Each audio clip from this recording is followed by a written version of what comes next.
आप इंजन पे ध्यान नहीं देते और नतीजा 35 से 40 हज़ार किलोमीटर के बाद आपके इंजन में पावर लॉस आ जाता है या ब्रेकडाउन आ जाता है। मैं हूँ ऋषि, इंदौर मैकेनिक्स, और मैं आपको बताऊंगा इंजन के लॉन्ग लाइफ के बारे में।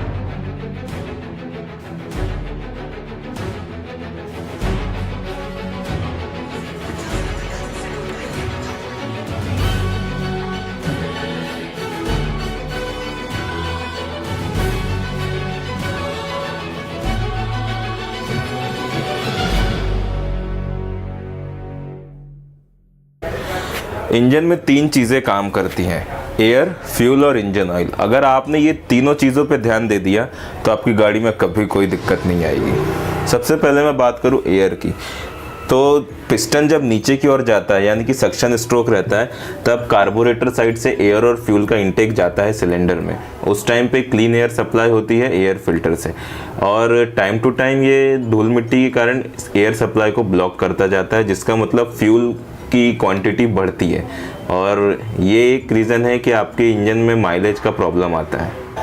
सेकंड में बात करूँ फ्यूल की, अगर आप अच्छी क्वालिटी का फ्यूल यूज़ करते हो तो फ्यूल लाइन है, वॉल्स हैं और चेम्बर है, ये तीनों क्लीन रहते हैं। एक बार आप कंफर्म कर ले कि आपकी गाड़ी का कार्बोरेटर सही से सेट है। अगर नहीं है तो कार्बन यानी कि अनबर्न फ्यूल्स जो है वो वॉल्स पे, पिस्टन पे और पिस्टन चेम्बर पे चिपक जाएंगे, जिसके कारण सही कंप्रेशन नहीं बनेगा, और अगर सही कंप्रेशन नहीं बनेगा तो आपकी गाड़ी में पावर लॉस आएगा। थर्ड में बात करूँ इंजन ऑयल की, तो हर मोटरसाइकिल और स्कूटर के लिए एक अलग ऑयल बनाया जाता है, और हमें रेकमेंडेड ऑयल ग्रेड के अलावा कोई दूसरा ग्रेड यूज़ नहीं करना चाहिए। जैसे कि 10W ऑयल अगर आपके इंजन में रेकमेंडेड है तो आपने सिर्फ 10W ही यूज़ करना है, और अगर 20W है तो आपने सिर्फ 20W ही यूज़ करना है। विंटर ग्रेड से कोई छेड़खानी नहीं चलेगी। अगर आप इंजन ऑयल से कंफ्यूज हैं तो आप विडॉल के ऑयल यूज़ करें। ये API SN रेटिंग वाले ऑयल है जो कि आपकी इंजन को कार्बन फॉर्मेशन से सबसे अच्छी प्रोटेक्शन देते हैं।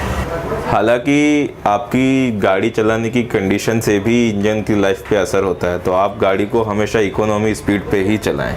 आई विश कि आपको इस वीडियो से बहुत कुछ सीखने को मिला होगा, तो आप हमें लाइक, सब्सक्राइब और शेयर करना ना भूलें, और अगर आपको कुछ पूछना है तो कमेंट बॉक्स में ज़रूर कमेंट करें, और हम मिलेंगे आपसे अगले वीडियो में फिर कुछ ज़रूरी इन्फॉर्मेशन के साथ में। तब तक के लिए हैप्पी एंड सेफ राइडिंग।